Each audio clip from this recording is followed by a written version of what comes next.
మహాపంచాయతీ ఇప్పుడు దేశవ్యాప్తంగా చర్చనీయాంశంగా మారింది. ఏక్నాథ్ షిండే నేతృత్వంలోని శివసేన ఆపరేషన్ టైగర్ నిర్వహిస్తోంది.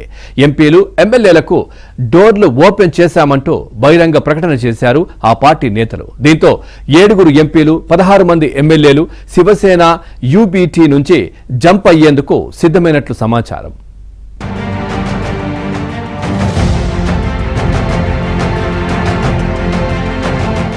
మహారాష్ట్ర రాజకీయాలు మరోసారి హాట్ టాపిక్ గా మారాయి. డిప్యూటీ సీఎం ఏక్నాథ్ షిండే నేతృత్వంలో మరోసారి ఆపరేషన్ టైగర్ చేపట్టింది.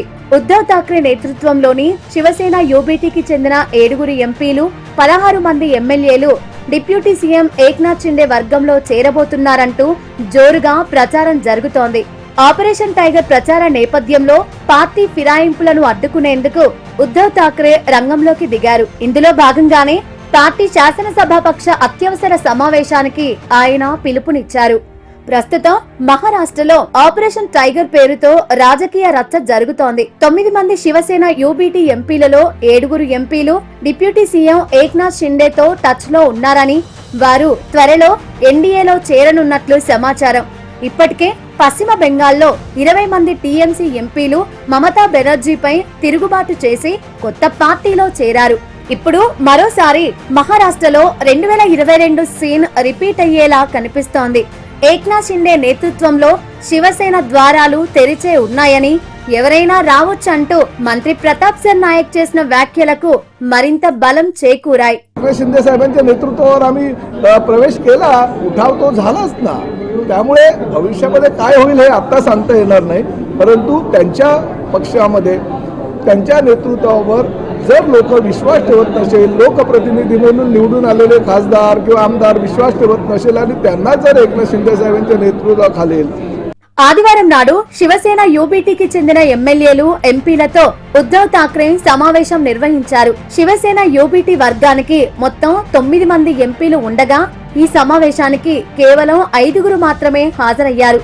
మిగిలిన వారు వివిధ కారణాలతో వర్చువల్ గా అటెండ్ అయినట్లు తెలిసింది. పార్టీ చీఫ్ నిర్వహించిన కీలక సమావేశానికి ఎంపీలు డుమ్మా కొట్టడం ఆపరేషన్ టైగర్ వార్తలకు మరింత బలం చేకూర్చింది. దీంతో జూన్ 22న ముంబైలోని ఉద్ధవ్ నివాసం మాతోశ్రీలో నిర్వహించే సమావేశానికి ఎంపీలు ఎమ్మెల్యేలు హాజరు కావాలని నిర్ణయించారు. అయితే శివసేన యూబీటీలో ఎలాంటి విభేదాలు లేవని, ఎమ్మెల్యేలు ఎంపీలు తమతో ఉన్నారంటున్నారు సంజయ్ రౌత్. బీజేపీ ఆడిస్తున్న డ్రామా అంటూ మండిపడ్డారు. आपको मालूम है कौन तोड़ेगा?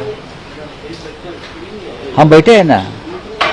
आप देखिए ये 12 साल में भारतीय जनता पार्टी को यही काम है ना, उसको तोड़ो, उसको खरीदो, उसको बेचो, देश को बेचो, जमीन को बेचो, पब्लिक प्रॉपर्टी बेचो, फिर एमपी एमएलए खरीदो, यही काम चल रहा है उनका.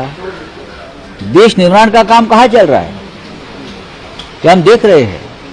अब तृणमूल को तोड़ दिया, उससे पहले एनसीपी और शिवसेना को तोड़ दिया था. अरे थोड़ा अभी पेट भर गया तो चुप बैठो ना, पेट फट जाएगा आपका, टूट जाएगा पूरा बाहर आ जाएगा.